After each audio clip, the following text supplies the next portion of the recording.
Every year in January, I take a break from making videos and I try to play a few games, and instead of putting on my old analysis brain, I put on my 10 IQ play video game hat.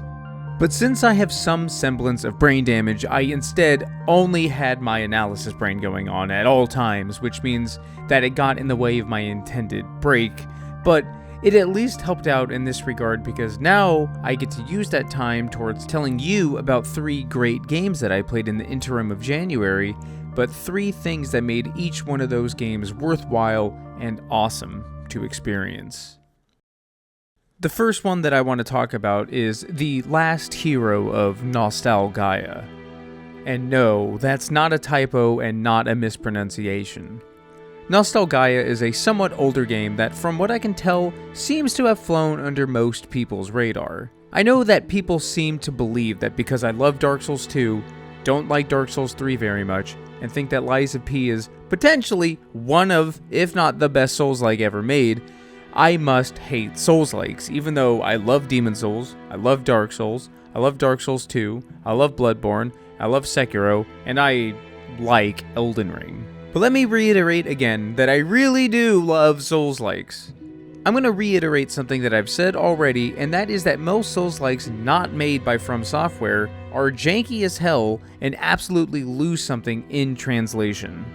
Whether it's the mechanics themselves, the level design, or just the overall feel of the game, with Lies of P again being a very rare exception, but 99% of the other Souls-likes that I've ever played, there's always something that feels off.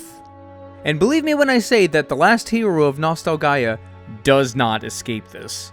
It is very janky, taking me nearly like 3 hours of playtime for me to actually get a real feel for how I can work with the game instead of me fighting against it. And to be clear, I'm not talking about mechanics explicitly per se, because mechanically on paper, it's about as rigid to the formula as a sheet of dot matrix printing paper. I'm talking exclusively about the game's feel, which is a crucial part of the Souls-like formula.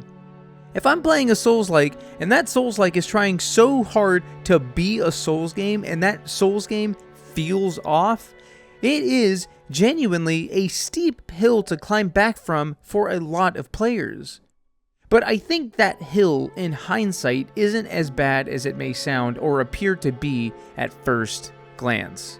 Because if you can make that trek back, I think that you'll find that the last hero of NOSTALGAIA is absolutely worth playing. And I think that even what I've said up until this point could be considered a bit harsh, as the game ends up feeling closest to the original Demon Souls in terms of game feel before FromSoft finally found their footing with the original Dark Souls. That original game, while laying out the groundwork basically unchanged from the rest of the series, generally speaking, always felt a tad janky compared to the games that came afterwards. All of that being said, to quote one of my favorite video gaming podcast hosts, this game is absolutely swimming in sevens. Is there a lot holding this game back from being truly great? Yeah, of course. The feel is off. How many times do I have to say it? But what is here is genuinely solid enough that I had a fantastic time with it. It's a love letter to the medium of games in general, with Souls-like being the mechanical focal point that is deciding to shine through. The game's bosses are decent, the enemies and systems and builds that you have are simple but effective, and the game's level design is solid enough that outside of a few splotches here and there, never felt cheap or like it was taking the piss out of me. But this video was all about my favorite mechanics in the game. If I've only ever talked lighthearted smack on the game's mechanics up until this point, what am I doing here? The last hero of NOSTALGAIA, more so than any single Souls-like I've ever played outside of the original Dark Souls, utilizes an interconnected world so efficiently and so effectively that by the end of the game, I was floored that I wasn't aware that this was like a selling point of the game. There are hours pushing forward, going towards this gigantic castle at the center of the map, and in the process of going through caves or climbing mountains, you'll open up a door or enter an elevator that brings you back to a bonfire that you hit hours ago, and you realize that the trek back will only take 7 seconds. It's an astonishing piece of level and world design that I feel has gone completely unnoticed by a vast majority of the Souls-like fandom. Believe me when I say that Last Hero of NOSTALGAIA is only comparable to the original Dark Souls in terms of its level design. It's an interconnected diamond that stands head and shoulders compared to Lordran. If you're okay with putting up with a little bit of jank here and there, and you go into it knowing it's not going to be as clean or as precise or as overwhelmingly tight as a normal From Software Souls-like, then I do think you owe it to yourself, if you love the genre, to give this game a go, if for nothing else other than to experience that interconnected world that we all loved in Dark Souls 1 all over again. It should be absolutely no secret here by this point that I really enjoy roguelikes. My favorite entries in the genre being the Lovable Balatro, Slay the Spire, Sulphur, Slice and Dice, Dicey Dungeon, and Gunfire Reborn.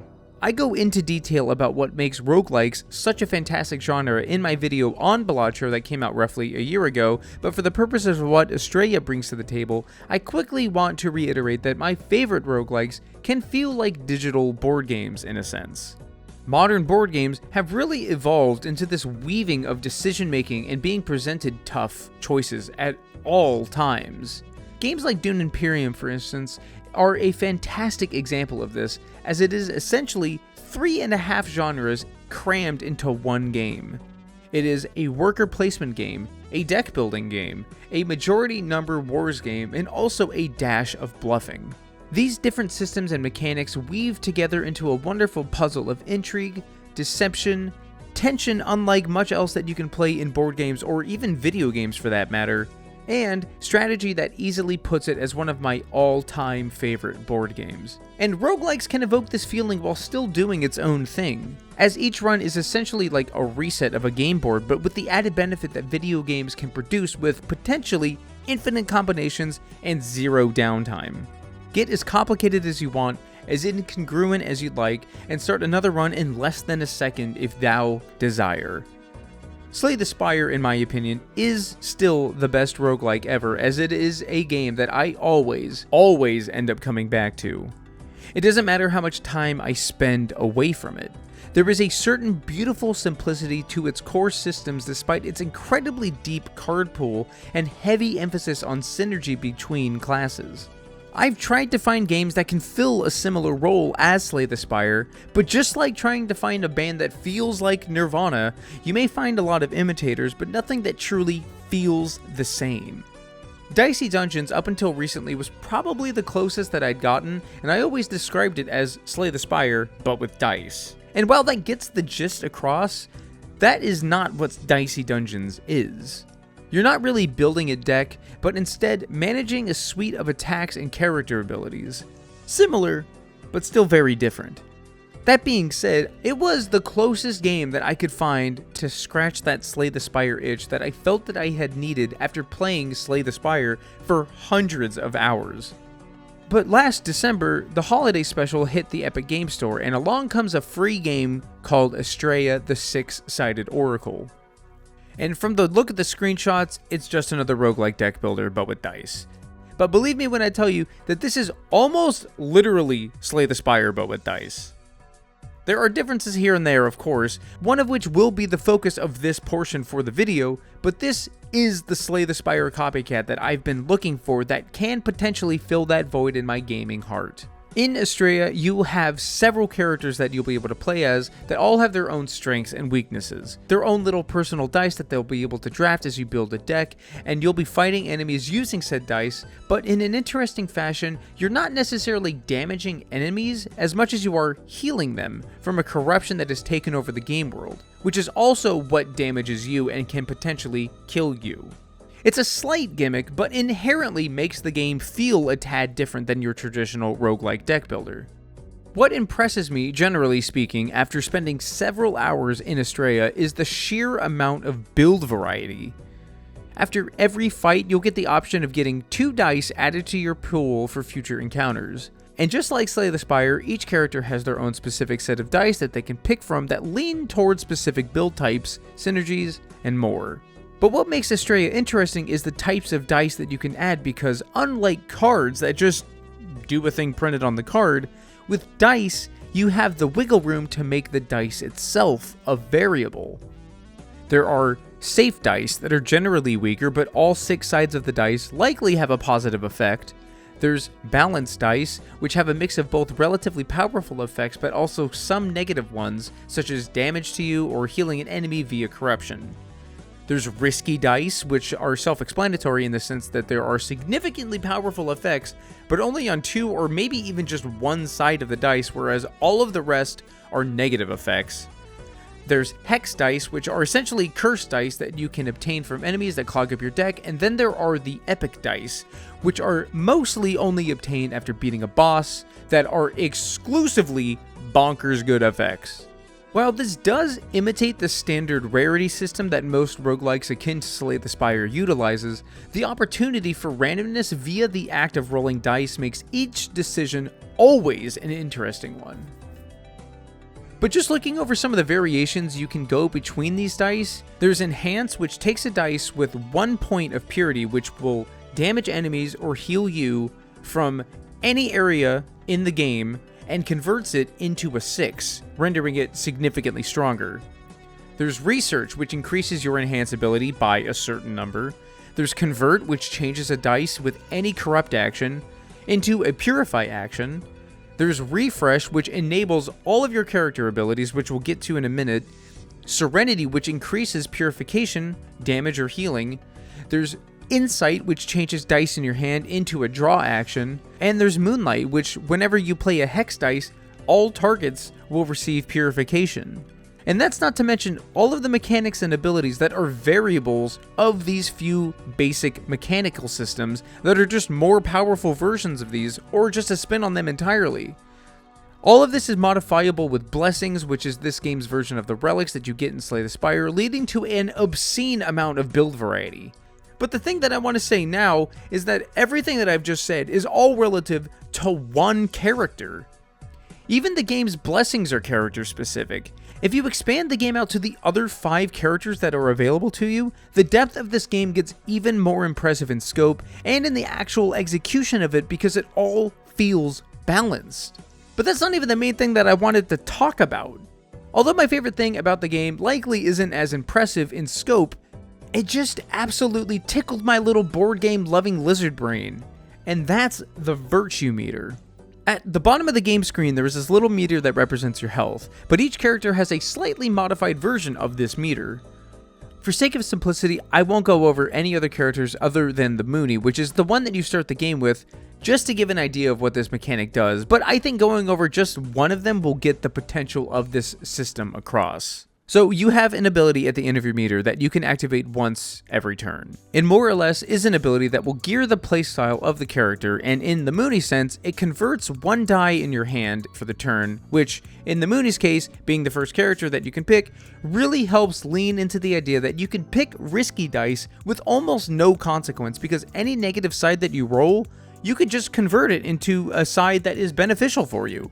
Going down the line, the next virtue that you can use will re-roll at least 1 dice from any target, meaning you can re-roll your own, you can re-roll an enemy's dice, or your own sentinel companions that you pick up later in a run. Pretty self-explanatory. The next one is a straightforward 4 purification to an enemy. Purification can heal you, but if it's dealt to an enemy, it is exclusively just damage. The final one is another straightforward, draw 1 dice. Now, in order to utilize the rest of your virtues, how do you activate them? You can't just pick the rest of them to your heart's content or even utilize them 1 time per turn. The only way that you can activate them is by taking damage and bringing your HP down to each respective virtue, and only then are you allowed to activate these special powers. Now, if you're a normal person, this is just a neat little system, but if you're brain broken like me, this is like the coolest fucking thing. It is this amazing system of pushing your luck for activating these special powers that can potentially be game-breaking. You have 3 hearts as the Moony, which means that you could drain your meter at least twice entirely before actually having to worry about dying during any given combat. If you lose a heart, that heart remains lost between encounters, and you can resuscitate one of them at a shrine.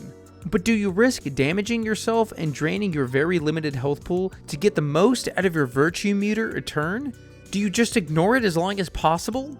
Or do you play it out in a way that you can get value out of it, that you either win this turn or you can find a way that you can abuse your virtues and still get your health back up to maximum? It's such a simple little system that begs to be abused and broken, but in all the right ways. ASTREA the Six-Sided Oracle is the Slay the Spire alternative that you're looking for. I highly recommend it for so many reasons, but the real hook of the game is this little meter and all of the tough decisions that it requires to fully utilize. It is awesome. Nine Souls, at least to me, was a game that to some extent flew under the radar. I had known about it a good chunk of time before its release, mostly due to the fact that it was the next game made by Red Candle Games, the studio most well known for their game Devotion. A game that was famously removed from the internet due to a honey-loving bear being angry about an Easter egg in the game referring to said high-pitched, airy-voiced bear. What made Nine Souls most interesting to me, though, was that it was a drastically different kind of game than their previous two titles that are both narrative-driven horror adventure games. Their first game, Detention, was a slightly more standard point-and-click adventure-style game, and Devotion was a first-person horror game. Different enough to be seen as an evolution, or at least in some small metric, a step in a direction, but hardly truly unique from one to another. Nine Souls, on the other hand, was a gigantic pivot in the studio's history. They went from a horror adventure pigeonhole and decided to go full-on 2D Metroidvania that seemed to be taking a lot of inspiration from more modern games in the genre such as Hollow Knight, but also having this heavy emphasis on combat. Now, it's no secret to some of my friends or people that have followed this channel long enough that while I like Detention quite a bit, I sort of hate Devotion. So despite my piqued interest for what the studio might be able to do outside of their traditional game style, I would be lying if I said my faith in the quality of the game was very high. But it apparently released, without my knowledge, on May 29th, 2024, but only on Windows and Mac. And given my level of morale for the game, I didn't even really bother looking into it. But I did see people on social media occasionally talking about how the game was indeed very good. I thought not much about it at the time, but when the game finally came out on consoles later in the year, including Game Pass on November 26th, I figured I should at least give it a shot, especially because the wider release allowed more widespread opinions out there for me to hear, which had continued to be very positive. And yeah, Nine Souls absolutely rips. If you ask me, not only is Nine Souls the game you should be playing after Sekiro and Lies of P, but I'd even make the argument that if you love the exponential skill that you gain as just a player of the game in games like Sekiro, that Nine Souls might be a better fit for you than Hollow Knight. What makes Nine Souls so good as an entry in the Metroidvania genre is really a whole lot of things, but for the purpose of this video, I'm just going to go over one thing in particular. But I will quickly say that despite my unwavering hatred for the studio's previous game Devotion, I think that the writing and characters in Nine Souls are genuinely commendable. Each character that you interact with, villainous or otherwise, is full of life, charisma, and, well, character. The little ape man that you take care of, Shan, is the most wholesome and protect at all costs character that I've interacted with in a long time.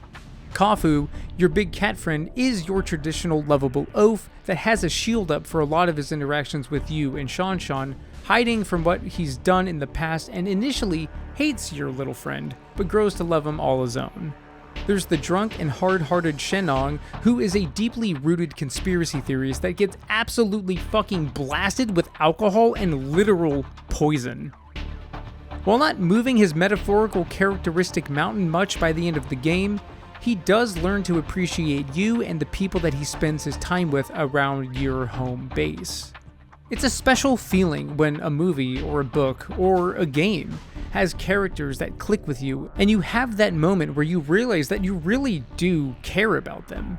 I didn't mention all of the characters in the game that you meet because I want you to experience some of that for yourself, But the game is not only worth playing for what I'm about to talk about, but for the writing and the characters as well. But the combat is the real highlight of Nine Souls. So much so that, as I said previously, if you really gel with this style of combat, I would say that if you can only play one of them, play Nine Souls over Hollow Knight. But why? Well, first of all, I want to make it clear that I have nothing against Hollow Knight. I'll go as far as to say that Hollow Knight is one of the best Metroidvanias that you can play, and I quantify a lot of what makes a really good Metroidvania simply by the options given to the player when it comes to movement. And a lot of my praise for Hollow Knight really begins at that game's movement.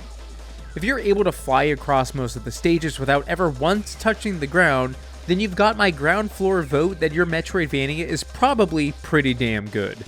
What makes Hollow Knight special regarding its mechanics are the amount of effort that went into its base systems. Wall jumping, double jumping, air dashing, and more.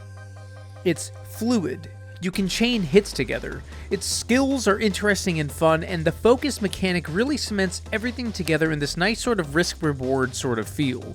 Where Nine Souls trumps Hollow Knight really is in just terms of what it manages to do with its focus. It's clear that despite the overwhelming focus regarding its mechanics, Hollow Knight's focus is clearly its vibe. It's almost literally Dark Souls meets Metroid, but with bugs. A ruined world that's bleak, depressing, and filled with a bunch of little areas that you can see yourself standing still, looking out into the darkness surrounding you and contemplating that world. Hollow Knight thrives on its depressing feel and its Souls-like world. Nine Souls, while still utilizing a ruined world, is pretty straightforward in telling you nearly from the get-go that its main focus and its clear intention is to make you hone in on its combat systems. With air dashing, its ki blast systems, and its many variations of parrying, including a normal parrying with an off time and a precise variant. A special attack parry that has to be done mid-air, and a third version that you have to charge on the ground. The game quickly lays out a solid foundation of mechanics that aren't hard to learn and to utilize initially, but the game quickly ramps up the difficulty with the layering of options that you have and the reactions that you have to master in order to survive not only the boss fights, but just normal enemy encounters. The shorthand that I like to say to people when talking about Nine Souls is that it's basically Hollow Knight meets Sekiro. And while I've talked extensively about what make games like Sekiro and Lies of P so engaging and, in my opinion, better than their Souls-like counterparts, is that act of parrying.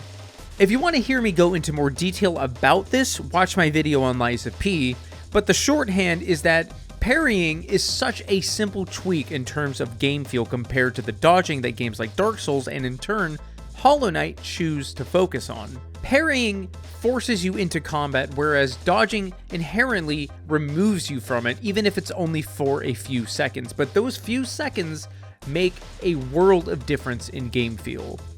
And with Nine Souls, especially by the end of the game, it asks so much out of you and requires so much focus that you can almost feel your eyes drying out after a boss fight due to the lack of allotted time to blink during some of those more intense moments. When everything is at peak capacity and you're flying around the stage, chaining air combos together, hitting again and again, blinking across the enemy, laying a ki blast which can allow you to chain even more attacks together, you realize that you've been potentially hovering above the stage for seconds at a time. The flow state that you enter during the more intense fights is unlike most I've ever played in a video game. It's almost meditative in a weird way, and in the same way, like Sekiro, truly makes you feel like the master of the art of combat. Sekiro gave you a lot of options to work with, but you could really do what you wanted, at least to some extent. For example, I'm mainly talking about the prosthetic combat options such as the shurikens, the flame fint, and the firecracker. But when I played through the game, apart from a few instances where it was basically required to use something else, I used the loaded axe for and I'm not kidding, 98% of the game. I love those heavy swings. Those powerful hits and the timing required to utilize it to its full potential is just something that I, personally, really click with.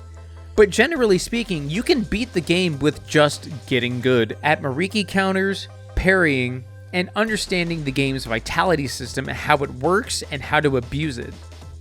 And that's not to say that Sekiro is like easy or anything, or that it doesn't require focus, but in Nine Souls, you do not have that luxury. Sure, there is a skill tree, but you will likely not be able to fill it out on your first run through of the game unless you actively try to do every single thing in the game, and even then, I'm not sure if you can completely fill it out, but as far as the core systems that the game has, you have to use every part of the buffalo, so to say, in order to come out victorious. To give an example, there was a period of time that I left the game alone, and when I came back to it, I was fighting a big fucking robot, and I was getting my ass handed to me over and over again. It was only when I realized that I was forgetting a key part of my combat arsenal at the time that I was finally able to succeed after what felt like 45 minutes to an hour of straight failure. Oh my god! Nine Souls is an exercise on meditative death and destruction. It is so punishing and so hyper-focused on producing a certain feeling out of the player and succeeds on practically every single level possible. It's shocking to me how much I loved this game, and I'm incredibly happy that not only the quality of the game is as high as it is, but that Red Candle Studios tried something completely different and refused to be pigeonholed as that horror studio, and not only did all of that, but ended up with a masterpiece of the genre and combat. Now that we're at the end, I think that I need to say that mechanisms in games are infinitely interesting. They've gone from something that is second nature and something that I don't ever really think about from being a little kid, and they have grown into something that I actively try to dissect and appreciate on an individual level. The older that I've gotten and the more that I've looked into the mechanics of fun, the more that I've grown to appreciate and have genuine reverence for people that make and design games. Just the simple act of finding the fun in design is truly a revelatory thing. I've attempted to make my own tabletop games here and there over the course of a few years, and while nothing has ever really come of it, it is still something that I am actively fiending to find. The moment where ideas and mechanisms overlap and you click into the zone.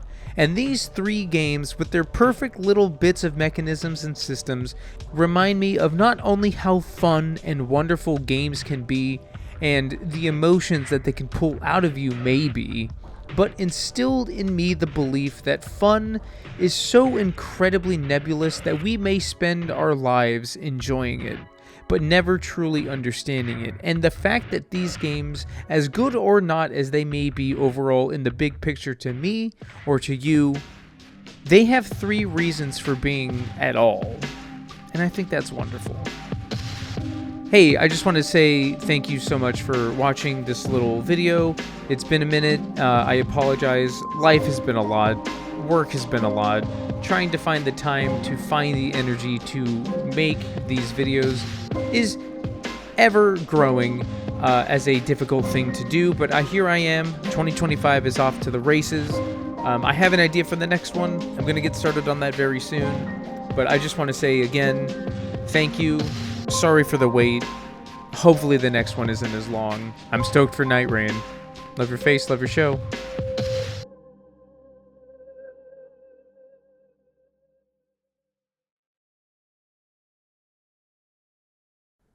Tomato is a fruit, but it's also a vegetable.